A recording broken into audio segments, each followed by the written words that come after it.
geyser sends boiling water gushing 20 meters into the air. Ice-glazed trees form bizarre shapes. And a giant fog bank billows through a valley. All these wonders show water's amazing powers. Water takes on many guises and displays astonishing properties. Supercooled water turns to ice in the blink of an eye. Superheated water at a temperature above boiling point exhibits stunning power. Get ready to explore the incredible properties behind the wonders of water.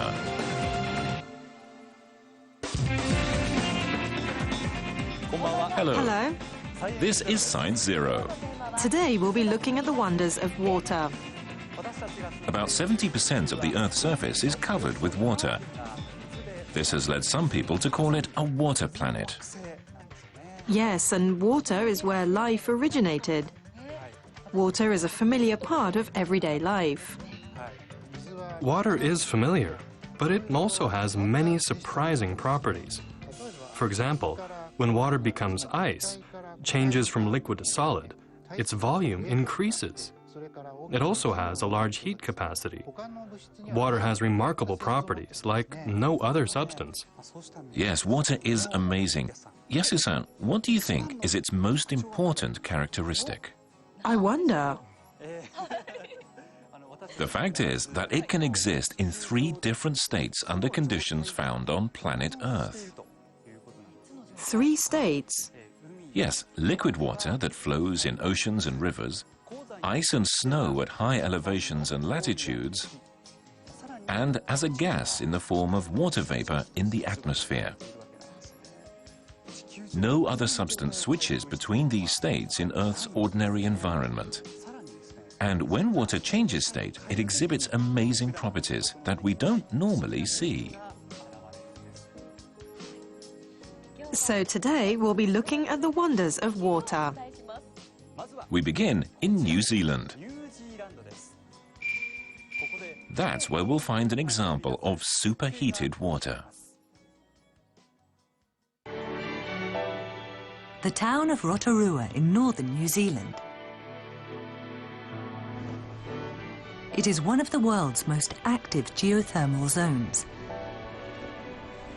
Geysers gush everywhere. Hot water and mud combine to make mud pots. The waters of Frying Pan Lake reach 55 degrees Celsius, a spectacular landscape created by water and heat. One sight in particular wows the crowds.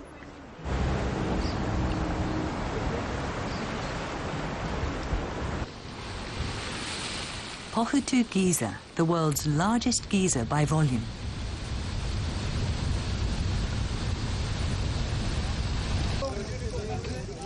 The boiling waters shoot 20 meters in the air. It erupts violently on a regular timetable.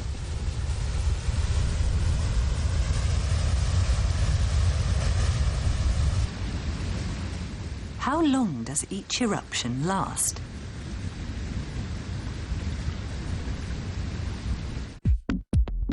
Let's fast forward.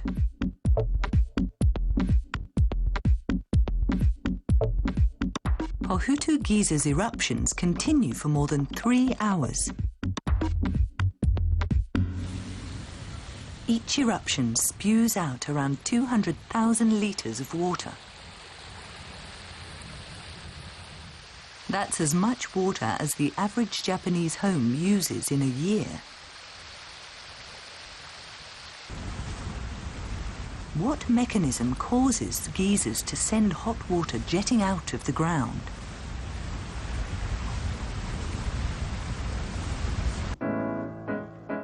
Here comes a leading geyser researcher, Dr. Bradley Scott.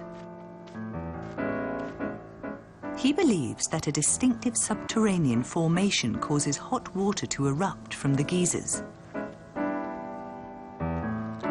We received special permission to accompany him as he investigates the structure of the geyser.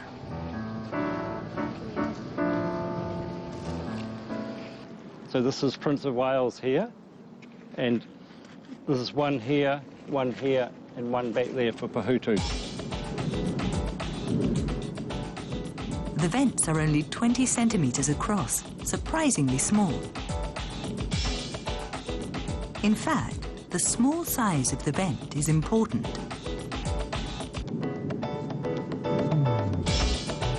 He lowers a camera into another geyser vent.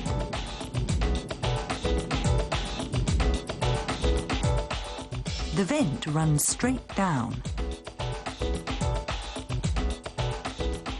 A long fissure with a small diameter like this is needed to make water spurt up forcefully.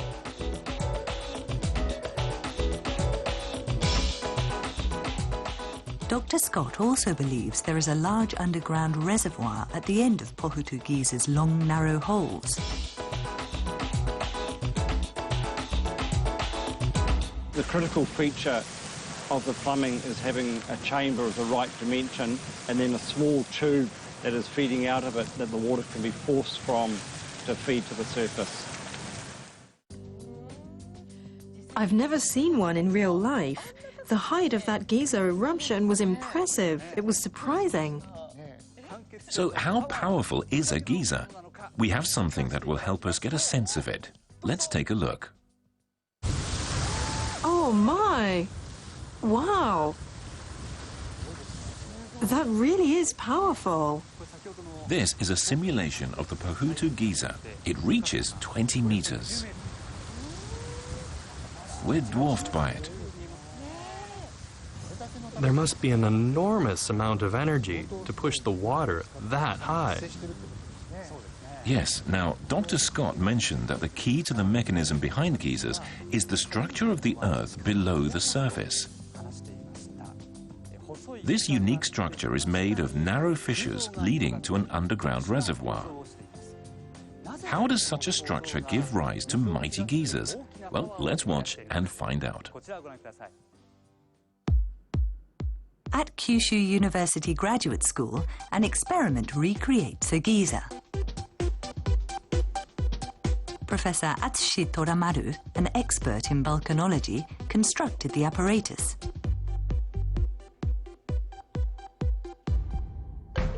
The narrow fissure through which the hot water emerges is represented by a 1.5-meter glass tube. A flask serves as the subterranean reservoir of groundwater.